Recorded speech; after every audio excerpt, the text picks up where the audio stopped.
Selam canlarım. Yeni saç boyumla birlikte ben geldim. Bir süredir yoktum. Bunun nedenlerinden bahsedeceğim ve bu günü sizlerle birlikte geçiriyor olacağız. Ben yeni kalktım öğlen. Saati şu an. Biraz geç uyandım açıkçası. Ağrım olduğu için. Şimdi biraz oda karanlık olduğu için ışığımı açtım. Benim şöyle göstereyim odam. Dışarıda şu şekilde ağaçlar olduğu için, yani görüyorsunuzdur, biraz gölge yapıyor. Bu sebeple bazen böyle ışık açabiliyorum gündüz vakti. Şimdi daha yatağımı hiç toplamadım. Açıkçası şöyle göstereyim. Yatağımızı toplayacağız.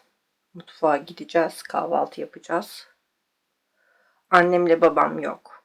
Didimdeler. Bu sefer onlar Didim'de tek başına. Biz de en küçük kız kardeşimle tek başına kalıyoruz. Evet, lafı daha fazla uzatmadan harekete geçeceğim. Çok da fazla hızlı harekete geçemeyeceğim. Malum rahatsızım zaten. Bir süredir de bu yüzden yoktum. Şimdi ben hızlı bir şekilde, yapabildiğim hızla yani, yatağımı toplayayım. Daha sonra da tekrardan sizinle mutfakta sohbet eşliğinde kahvaltı hazırlayıp bugün için yemek de yapmam lazım.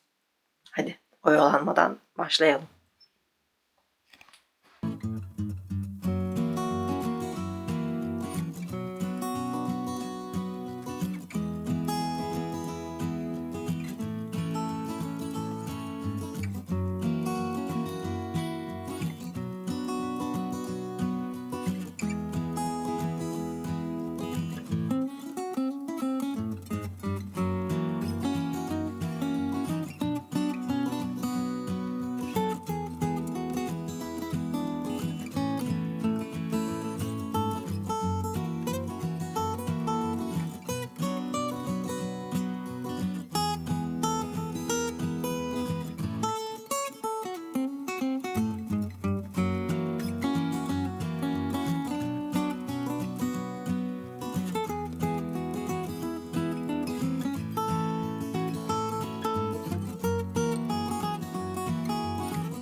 Evet, yatağımızı hallettik. Şimdi size ben odamın şeklini bir ufak değiştirdim. Onu göstermek istiyorum. Daha sonra da üzerimizi değişip mutfağa geçeceğiz. Haydi bakalım, odayı gösteriyorum.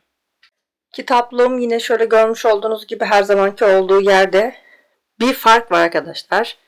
Şuradaki kutularım 3 taneydi. Yanına bir tane daha geldi. Masam şu şekilde. Kitaplığımın önüne geldi. Normalde bu böyle değil, böyleydi. Onun yönü değişti.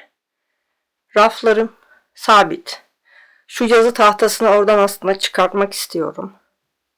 Ama hani artık tek başına bir şey yapamadığım için dokunmadım. Sonrasında yatağım şu şekilde. Yönü şu görmüş olduğunuz camın şöyle geliyordu. Şifonyerimin olduğu yere doğru uzunluğu. Onun sadece yönünü değiştirdim. Bu kış modu arkadaşlar. Kışın şu camın olduğu yerden aşırı soğuk geliyor. Şöyle bir tık yön değişti. Sadece masa ve aslında yatağımın yönü değişti. Başka bir değişiklik yapmadım. Şöyle bir battaniye attım. Çünkü şu ara gündüzleri ara ara uyuyor, biliyorum. İşte ağrımdan olsun, ilaçların etkisinden olsun tedavi görüyorum. O tedavi biraz beni zorluyor arkadaşlar. Şöyle yastıklarımı da duvara dayadım. Ara sesim de gidebiliyor. Bu iğnelerimden kaynaklı sanırım. Çünkü ondan sonra ses değişikliği falan olmaya başladı bende. Şöyle bir lambadan bahsedeceğim size. Bunu detaylı göstereceğim zaten. Bu bana özel yapıldı arkadaşlar. Yapan yeri de paylaşıyor olacağım. Şöyle göstereyim. Hatırlar mısınız bilmiyorum. Benim bir şey vardı. Nakış işlemek için aldığım ve bir şey daha almıştım. İplerimi koymak için, hatta durun şimdi masanın altında ayağın olduğu yerde göstereceğim size. Bakın şu var ya, hatırlarsınız, bunun videosunda bırakacağım köşeye bir yere. Şunun gibi, o da onun lamba versiyonu. Evet. Şimdi bunu da duvardan şöyle göstereyim. Söktüm. Hatırlarsanız ki bu duvardaydı. Şu kısımdaydı. Oraya çerçeve göstereyim. Şöyle. Çerçeve taktım. Bu çerçeve benim için çok anlamlı. Evet. Şimdi yeni kamerayla çekiyorum. Osmo Pocket 3'üm led. Biraz böyle arada görüntüler şaşabilir arkadaşlar. Ben ilk defa şu an bununla günlük vlog çekeceğim. İlk çekimi kız kardeşimin düğününü çekmiştim. Onu da büyük bir ihtimalle bu videodan önce yayınlamış olurum. Fazla oturup editleyemiyorum ama hani o yüzden videolar aksıyor. Çekemiyorum da bir süredir. O yüzden de yoktum. Lafı çok uzattım, çok konuştum yine. İkinci kez yaptırdığım iğne boğazımı çok zorladı açıkçası. Ses tellerim acıyor gibisi şurada hani. Tamam, ben üzerimi değiştiriyorum ve mutfağa geçiyoruz. Mutfakta tekrardan devam edeceğiz. Evet canlar, mutfaktayız. Geldik, bir şeyler yemem lazım. İlaç içeceğim. Geç saate kaldı zaten. İlaçlarımı aslında çok geç saat içmemem lazım ama şu ara çok dertliyim ya. Gerçekten çok anlatacak şey var. Neyse, anlatacağım hepsini. Şimdi ben şöyle bunun içi su dolu. İçine sirke koyacağım.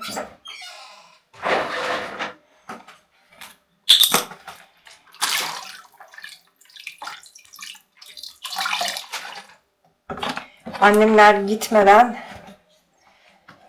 şey almışlardı. Ne almışlardı? Ay, ismini bak az önce hatırlıyordum. Brokoli. Evet, brokoli almışlardı. O brokoliyi sirkeli suda bekleteceğim. Ben kahvaltımı hazırlayıp yiyip edene kadar o biraz sirkeli suda kalsın istiyorum.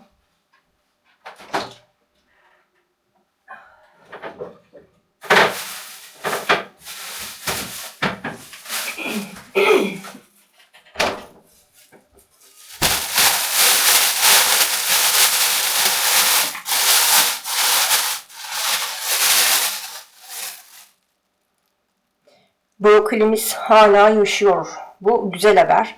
Şimdi ben brokoliyi komple zeytinyağlı, böyle sarımsaklı haşlayıp salata yapacağım. Öyle bekleteceğim. Böyle beklerse bu ziyan olur gibi geliyor. Çünkü brokoli hemen böyle sararıp solup ölen bir yeşilliğimiz açıkçası.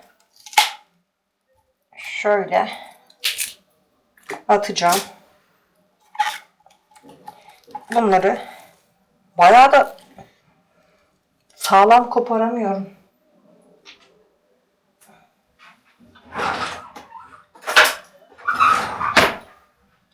Şimdi bıçaktan yardım alacağım.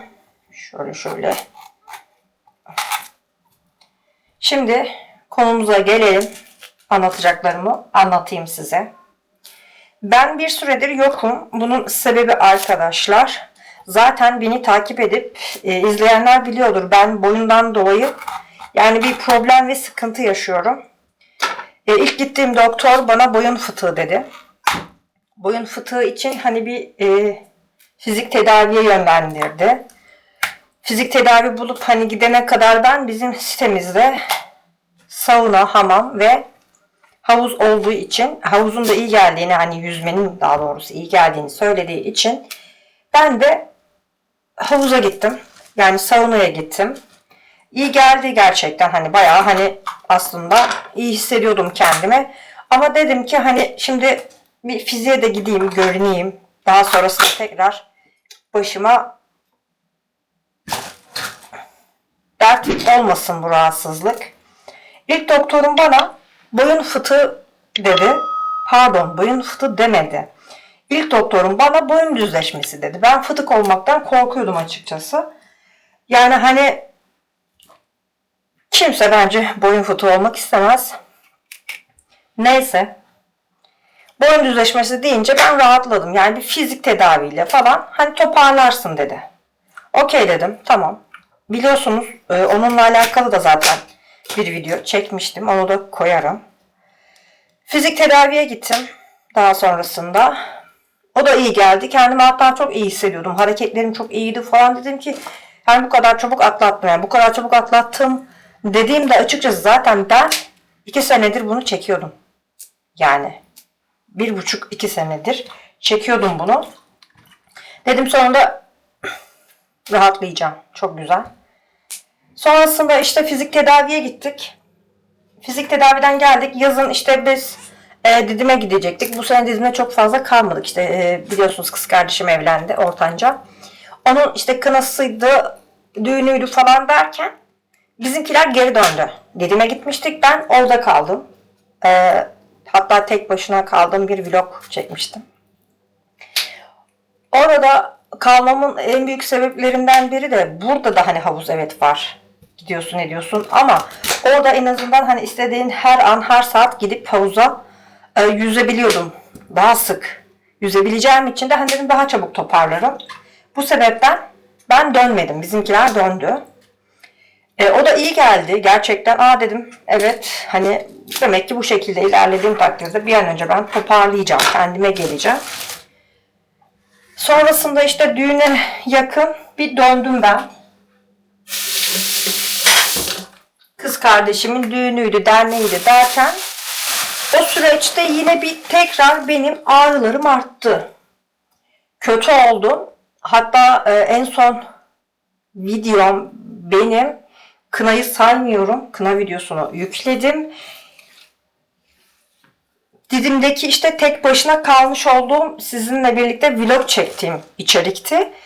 İstanbul'a döndüğümden beri o da Ağustos muydu? Temmuz'du. Temmuz sonuydu ve Temmuz'dan beri içerik çekemiyorum. Hiçbir şey yapamıyorum. Yani sadece içerik çekmek değil.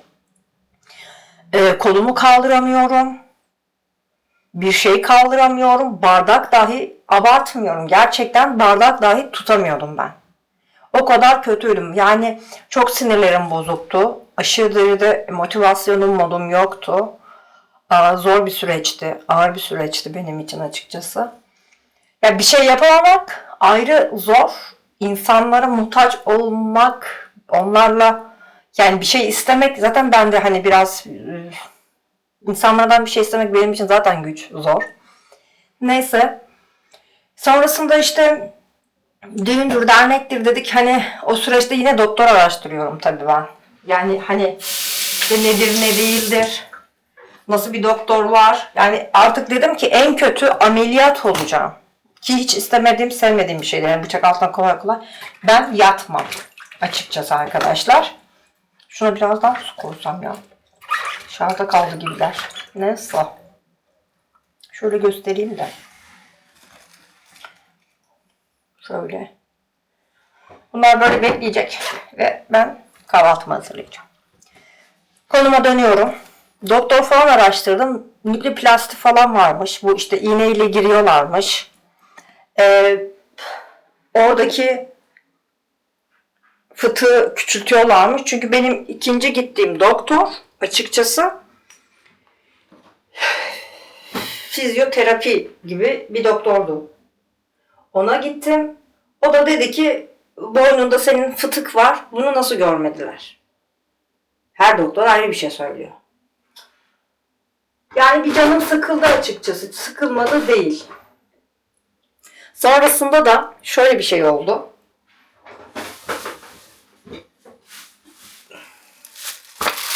O fıtık diyen doktor dedi ki hani bir şöyle söyleyeyim 10 seans gördüğün takdirde sen toparlarsın dedi bana. Tamam dedim. Bir 10 seans fizik tedavi aldım. O süreçte zaten görmüşlüğünüz var. Çekmiştim size o süreci de. Ve fizik tedavi toparladı etti. Geldim. İşte düğünü derneği de atlattık açıkçası. Yani o düğün dernek olayında da inanın ki ilaçlarla ve iğnelerle yani durdum. Düğün sonrası arkadaşlar benim hareket durumum bitti. Yani hiç hareket edemiyorum. Şu kollarımı şu mesafeden yukarı dahi kaldıramıyorum. Boynum böyle dümdüz kaldı. Hiç ne sağa ne sola şöyle çeviremiyordum. Ve sağ tarafım yoğunluktaydı ve sağ omzum, kürek kemiğim artık parmaklarıma kadar uyuşma indi. Dedim ki tamam. Yani iyice toparlayayım derken kendini nasıl bu kadar iyice pert ettin Feride dedim. Sorgulayıp durdum sürekli. Sonrasında benim teyzem ve anneannemlerin gitmiş olduğu bir doktor var Silivri'de. Silivri'de Ek Bina diye geçiyor. İsmini tam hatırlamıyorum. Oraya gittim. Orada muayene oldum. Oradaki muayenede de doktor. Şimdi her gittiğim doktor yeni bir şey çıkardı bana. Şimdi hangisine güveneceksin, hangisine inanacaksın? O da ayrı bir mevzu açıkçası. Dedi ki bana sende şikayetlerin ne yani daha doğrusu şikayetlerimi sordu. Ben dedim böyle böyle hocam boynum çok ağrıyor. Rahat hareket edemiyorum. Sağa sola çok kısıtlı bir şekilde çeviriyorum. Canım yanıyor çevirirken. Omzum dehşet derecede omzuma vuruyor. Kürek kemiğim, kollarım ve parmaklarımda uyuşmalarla işte bütün ağrılarım falan anlattım detaylı. Ya bana dedi ki sende fibromiyalji var. Ama dedi bunu netleştirebilmemiz için tahlil yapmak gerekiyor. Kan tahlili verdim. O gün zaten teyzemle anneannem hastanede yatıyorlardı. Kan tahlilini verdik teyzemle. Ben kan verince de biraz kötü oluyorum. Kanı verdik ettik. Sonra ben anneannemlerin yanına çıktım. Onlarla biraz durdum. Dedik işte sonuç çarşamba çıkacak. Döndüm eve. Çarşamba tekrar sonuçlar için gittik. Ve şöyle oldu. İşte fibromiyalji netleşti artık olay. İğne verdi. Bir iğne. Bu 3 kere bu iğneyi olacaksın dedi. Ve ilaçlar verdi. Hiçbirini zaten devlet karşılamıyor. Sonrasında işte ne zaman peki dedim iğnelere başlayalım. Dedi ki eğer iğneyi hemen alırsan ilk iğneni yaparız bana.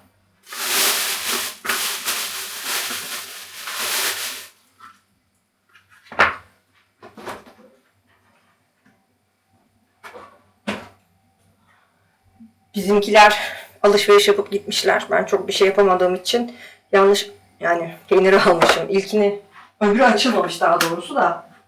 Of neyse. Başka? Salata domates alalım. Havuç alalım. Armut alalım. Havuç alalım. Sonra ne anlatıyordum ya? Of, dur şimdi. Sonrasında tahlil yaptık. Tahlilden sonra işte sonuç belli oldu. Fibromiyalji iğne falan verildi. İğneleri yaptırdım. Teyzem dedi ki ben de yaptırdım kızım çok iyi geliyor. Çok rahatlıyorsun dedi ki teyzeme de zaten bu konularda çok güvenirim. Allah da 1000 kere razı olsun ondan. Buradan kocaman da öpüyorum. Gerçekten çok faydası oldu.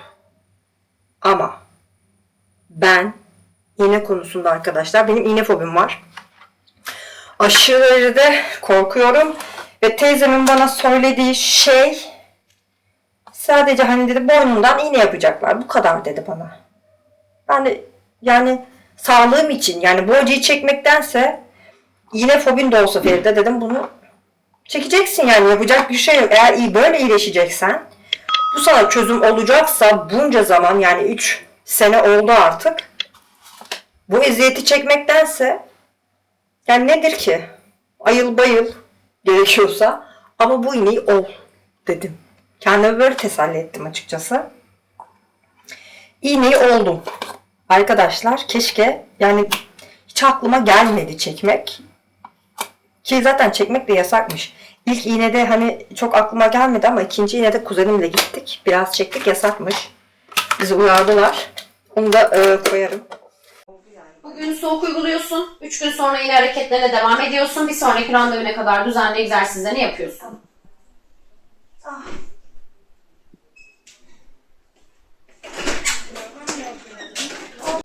İlk iğneyi olduğunda dedim ki teyzem de yanımda, teyze diyorum her iğneyi yaptığımda doktor. Çünkü 4 iğne oldum kocaman. Onun görseli falan her şey var, çektim koyacağım. İğneler koca koca. Dehşet büyük. Yani ya da bana o kadar büyük geliyorlar bilmiyorum. Sonra iğneleri 4'e böldü ve her iğneyi şöyle yapıyor şimdi sırtınıza. Şırıngada batıyor, çıkarıyor ağrını. Nerede diyor hani ağrın? Boynunda, işte omzumda, şuramda, şu kısımda daha çok yoğun hissediyorum dedikçe o bölgelere uyuşturdu bir. O bölgeleri şöyle batıyor, çıkarıyor, batırıyor. Her yere azar azar iğnenin içindeki enjekte ettiği şey veriyor vücudunuza. Ama inanın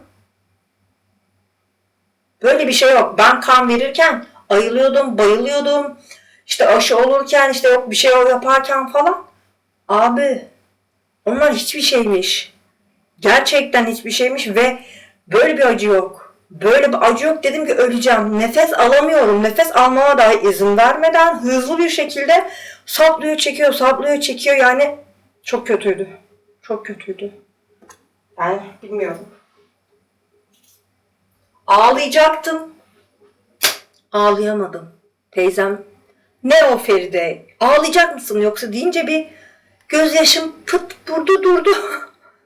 Teyzeme dön git teyze.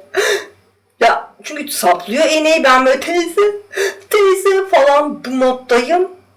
Ya sonrasında artık dön dedim, teyze hani beni seviyordun sen falan. Teyzem de diyor ki kıyamam, diyor ki ben seni seviyorum ve sevdiğim için bunu yapıyorum. Doktor gülüyor bir yandan. Dedi ki işte ben böyle ilk defa birine iğne yaptım ya dedi. Hani gerçekten iğneye karşı bu kadar mı? Dedim bu kadar. Gerçekten bu kadar yani. O gün atlattık. Anneannemlerin yanına gittim ben odaya. Dayım da hatta yatıştaydı, anneanneme teyzem ya. Onları çıkaracaktı. Allah'tan onlarla birlikte döndüm. İğneler yakıyor arkadaşlar. Yani iğneyi olunca zaten yanıyorsunuz. İğneyi olduktan sonra ayrı yanıyorsunuz. Ve sonrasında ayrı uyuşuyorsunuz. Uyuşturuyor sizi. Yakıyor. Ve ağrısı gerçekten çok.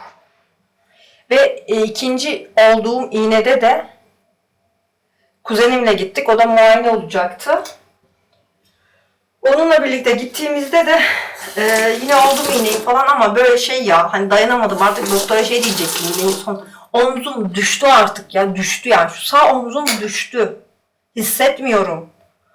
Yani ne zaman bitecek? Bitmedi mi hocam? Hocam bu son mu? Falan böyleyim.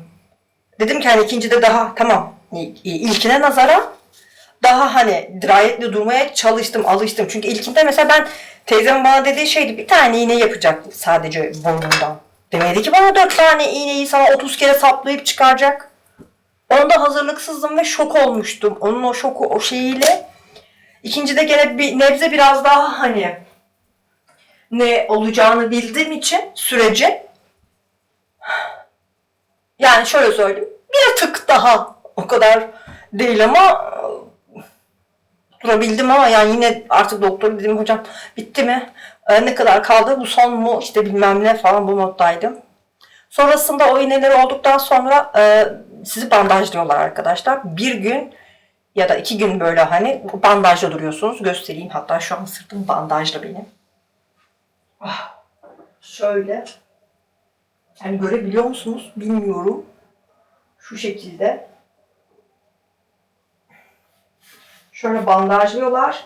Çünkü iğnenin olduğu yerler kanıyor arkadaşlar. Hatta doktor bana şey dedi. Kanın ne kadar cıvık. Kan sulandırıcı mı kullanıyorsun dedi. Dedim hayır, kullanmıyorum. Bir iki gün böyle kalıyorsunuz. İğneyi olduktan sonra buz. 20 dakikada bir buz dedi. Buz koyman gerekiyor. 20 dakikada bir ben buz koydum. Yumurtam pişti. Şöyle.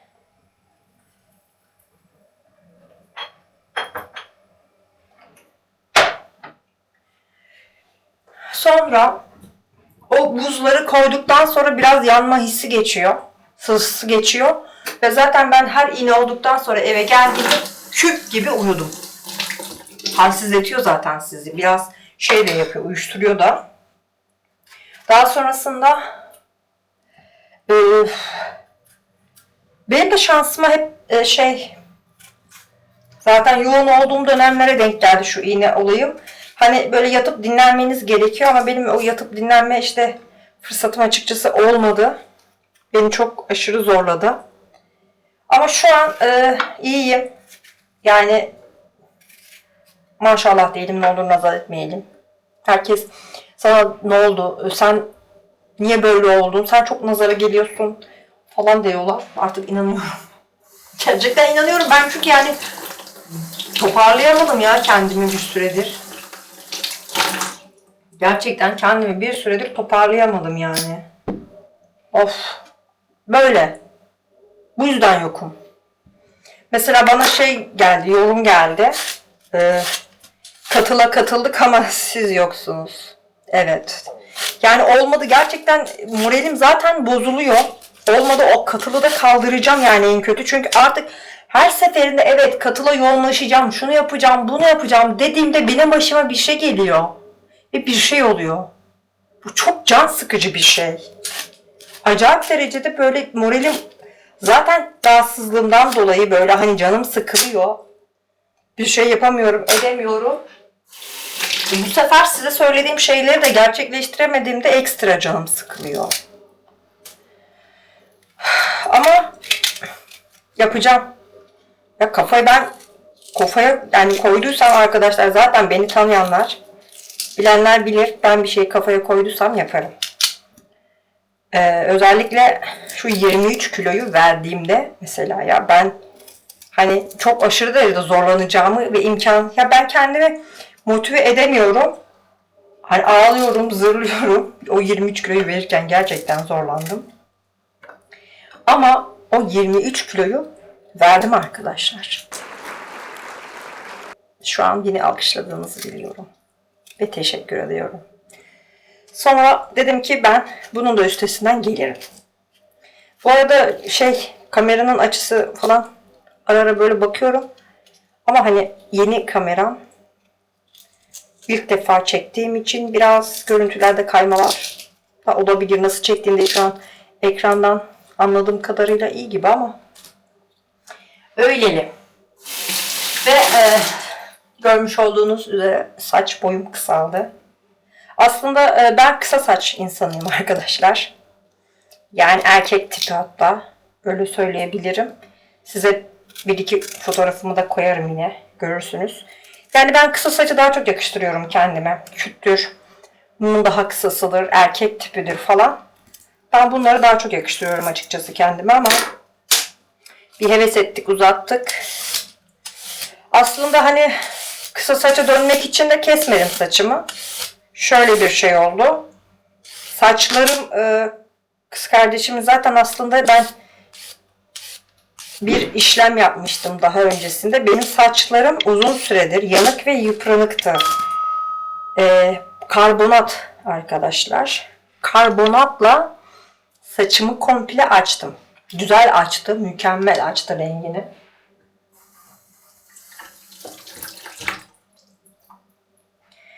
Ama saçımın içine etti. Saçım dipten uca yandı. Gerçekten felaket oldu saçım. Tavsiye etmiyorum kesinlikle. Bu arada tabak boyu değiştireceğim. Sığmadı ürünler tabakıma. Yani açıkçası arkadaşlar, karbonatla saçlarınızı açmayın. Ben açtım. Şöyle dipten uca kadar saçlarımın hepsi yandı. Ben uzun senedir, yani uzun senedir ne demekse artık uzun senelerdir ben saçlarımı toparlamaya çalışıyorum. Daha öncesinde sıfıra vurmuşluğum var benim. Hatta sıfıra vuracaktım ama dedim ki yapma Feride. Yavaş yavaş uçlardan kes, bakım yap ara ara. Toparla dedim bu saçı. Ki öyle de yaptık. Ama artık en sonunda kız kardeşimin düğününde, nişanında, kınasında falan ben normalde artık şeyi bırakmıştım. Maşa, düzleştirici hiç yapmıyordum. Çoğu videolarımda zaten saçlarımın perişan hallerine şahit olmuşsunuzdur. Yani hani bir şey yapıp size güzel çıkabilmek için bile inanın ki kusura bakmayın o süreçler içinde yapmadım, düzleştirmedim. Elimle şöyle hafif kremlerle, bakım ürünleriyle toparlamaya çalıştım. Ve düğünden bir hafta sonra duştan çıktım. Saçımı falan yağladım, ettim, ürünlerimi sürdüm. Saçımın şu kısmının şurada böyle bir şey düğüm oldu. Ama hani böyle bazen saçımızın şöyle minicik bir yerinde şöyle ufacık bir düğümlenme olur ya. O devasa bir düğümlenmeydi. Uçtan tarıyorum yok açılmıyor yani arkadaş açılmadı yani. Daha sonrasında birden o düğüm şurası komple pat koptu. Ve saçımın bura gitti böyle. Şu kısım buradan itibaren yoktu ve diğer yerler uzundu. Yani yapabileceğim tek şey oradan itibaren saçımı kesmekti. Kendim kesebildiğim kadar kestim. Daha sonrasında da en küçük teyzemden, küçücük teyzemden, ondan da Allah razı olsun. Ben de teyze bol ve hepsini çok seviyorum. Yani benim bir ablam yok. Evin en büyüğü benim ama onlar benim ablam gibi gerçekten. Her zaman her şeyime koşarlar. Her durumda yanımda olurlar. Onları da buradan kocaman öpüyorum. Dedim teyze yetiş. Yetiş bacım gibi oldu. Ben dedim saçlarımı biraz kestim ama yamuk yumuk oldu. Hani gelip düzeltebilir misin? O güzel kesiyor. Anlıyor da yani. Kuaförlere güvenmiyorum. İnanmıyorum. Beğenmiyorum. Gitmiyorum. Gitmek istemiyorum. Ama düzgün bir kuaförde olursa fena olmaz. Şöyle güzel şekilli bir havalı bir saç isterim yani. O yüzden saçlarımızı da kestik. Hani dedik bir bakım yapalım saçımıza başımıza. Bunun içinde şimdi saçım kızıl ya. Kızıla da boyayamayacağım. Bakım yaptıkça o da akacak. Bir kahve tonuna dönelim mi? Dönmeyelim mi? Ne diyorsunuz? Bilemiyorum. Yani sizce böyle bakım yapsam ne olur? Yani bu renk iyice ne kadar akabilir? Ya da diyorum ki bakımımı yapayım. Daha sonrasında bu saç iyice aktıktan sonra mı kahveye döneyim ve bakım yapmaya devam edeyim? Ki saçlarım da inşallah çabuk uzar. Nedense kısa saç evet seviyorum dedim az önce ama bir süredir de böyle saç uzun olsun istiyorum. Yani uzun olması gerekiyor. Bunun sebebini anlayacaksınız ileride. Söylemiyorum şu an. Baba yumurtamızı da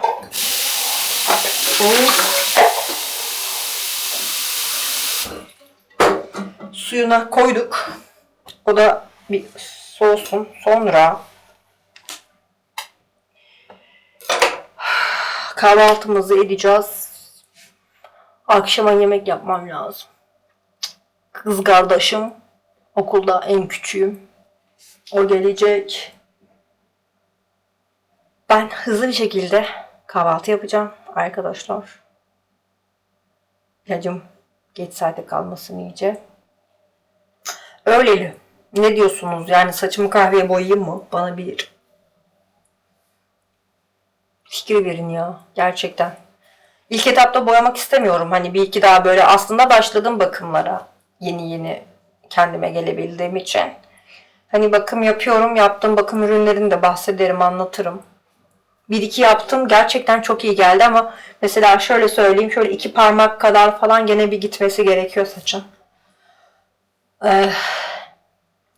Dedim onu da daha sonra biraz daha hani bir 2 ay sonra falan uçlarından alırım. Öyle. Şimdi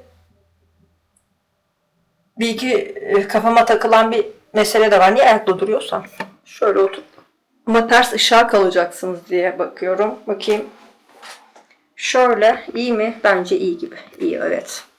Şimdi şöyle bir şey de var arkadaşlar. Ben şu an görmüş olduğunuz üzere telefonum burada. Ben telefonla artık çekim yapmıyorum. Kameramı almıştım. Kamerayla artık size çekimler yapacağım. Günlük vlogları çekerken bu tarz hani onlarda bir sıkıntı yok açıkçası. Ama şöyle bir şey var. Üstten çekim yapmam gerekecek. Çünkü hani yarım kalan bir hırkamız vardı. Onu tamamlayacağız sizinle. Örgü anlatacağım, çizim anlatacağım, kalıp anlatacağım. Yere gelecek, yani kısacası üstten çekim yapmam için bana bir tripod. Benim aklıma ring lighter geldi. O üstten de eğiliyor. Karşıdan da görebiliyorsunuz. Ama ben bu Pocket 3'ümü, yani bu kameramı, telefonum mu çalıyor? Hayır. Bu kameramı ona takabilir miyim? Onu bilmiyorum. Bir Eminönü yapacağız zaten kızlarla. Melek'e bir sözümüz vardı. Melek hiç ben Eminönü'nü doğru düzgün görmedim, bilmiyorum falan diyordu. Onu götüreceğiz. O ara dedim belki onu da halleder. Bakarım orada bir, ama sizin de yardımlarınızı istiyorum açıkçası. Ben Pocket 3'ümle üstten nasıl çekim yapabilirim? Ya da zaten telefonumla olmadı, üstten çekimleri yaparak devam edeceğim. Ama telefonumun kamerasına artık güvenmiyorum. Bayağı bir sıkıntı şu an telefonumun kamerası. Çünkü bir anda kesiliyor, görüntü gidiyor veya sesi kaydetmiyor ara ara. Böyle böyle halledeceğiz. Kameramız da yoktu zamanında arkadaşlar. Ama şu an artık bir kameram var. Öyleli. Ben şimdi kahvaltımı yapayım. Kahvaltı tabağımı size göstereyim mi? Tabii bunun yanına yumurtayı da koyacağız. Soğumuştur ya yumurtamız. Yumurtamızı da durun halledelim de. Ay. Siz beni özlediniz mi bilmiyorum. Ama ben yani size bir şeyler çekmeyi gerçekten özledim. Yani hoşuma gidiyor size bir şeyler anlatıp çekmek, göstermek, paylaşmak. Ve biliyorum ki gerçekten birçok söylediğim şeyi yapamadım ya. Yani almış olduğum makyaj ürünlerim vardı. Kaldı. Çekemedim size, gösteremedim yani. Ama onları göstereceğim ve denemedim, ellemedim biliyor musunuz, size göstereceğim diye aldığımdan beri ve kullanmadım. Bu kadar da sadık bir insanım ben. Lütfen. Yani bence bir abone olmayı, bir beğeniyi de hak ediyorum diye düşünüyorum. Ki inanın ki normalde de böyle şeyler söyleyip istemem. Neyse. Ay kimdi ya bana şey dedi. Ya neden videolarında kanalıma abone olur musunuz, beğenir misiniz demiyorsun? Dedim aklıma gelmiyor ki. Gelse de arkadaşlar söyleyemiyorum. Yani hatta kamera arkası atmış olduğum shorts videolarım da var. Yapamıyorum yani, söyleyemiyorum. Dedim ki onun yerine alta koyuyorum. Ama diyorlar bence söylemelisin de. Yani insanlar abone olmak isterse bence olurlar. Hani ne bileyim, ben öyle insanları şartlamayı da sevmiyorum. Ama şunu fark ettim. Biliyor musunuz? Abone olup değil de aslında beni abone olmadan izleyen insan çok. Aşırı çok. Gerçekten. Yani o insanlar zaten gerçekten abone olmuş olsa of diyorum. Yapmayın arkadaşlar. Gerçekten şu YouTube mecrası gerçekten aslında böyle hani insanlara şey gibi geliyor mu bilmiyorum. Hani çekiyor koyuyor. Öyle değil. Gerçekten öyle değil. Yani bir emek harcıyorsunuz, zaman harcıyorsunuz. O videoları ay çok pardon. O videoları editlemek gerçekten bir mesai alıyor, zorluyor. Yeri geliyor. Gerçekten böyle hani aksaklıklar çıkıyor, sinir krizleri geçirebiliyorsunuz ufaktan. Ki benim birkaç böyle kamera arkası videolarımı gördünüz. Kolay değil. İnanın ki kolay değil. Normal bir işe gidip çalışıyorsanız Orada bir mesai harcıyorsanız bizler de burada bir mesai harcıyoruz. Ve bunu bence birçok YouTuber'dan duymuşsunuzdur zaten. Öyleli. Şimdi ben kahvaltı tabağımı sizlere göstereceğim. Daha sonrasında da kahvaltı edip tekrardan sizlerle devam ederiz. Kahvaltımı ettikten sonra ilaçlarımı içip akşam için yemek yapmayı planlıyorum. Ben biraz bir bakayım. Dolapta ne var ne yok. Ne yemek yapacağım. Ona bir bakayım. Daha sonrasında da belki yemeği de birlikte yaparız. Tabağımı gösteriyorum şimdi. Hemen Osmo Pocket 3'ümden size tabağımı çekmek için ekrana çevireceğim. Çeviremedim. Öğreneceğim arkadaşlar. Şöyle göstereyim. Kahvaltı tabağım bu şekilde. Yanına bir bitki çayı, yani yeşil çay yapacağım. Bu kadar. Ben kahvaltımı yapıp geliyorum. Zaten kameramın şarjı da az bitiyor. Ya bunu söyleyebilmek. Kameramın şarjı bitiyor arkadaşlar. Kameram var benim. Kameramın şarjı bitiyor. Ay, haydi bakalım kahvaltımı yapıp geliyorum. Evet canlarım, videoyu editlerken fark ettim ki bir hayli uzun olmuş video. Bu sebeple videonun bu kısma kadar olanını bu hafta paylaşıp diğer geri kalan kısmını da haftaya paylaşmayı planlıyorum. Hepinizi kocaman öpüyorum. Sağlıcakla kalın. Hoşça kalın.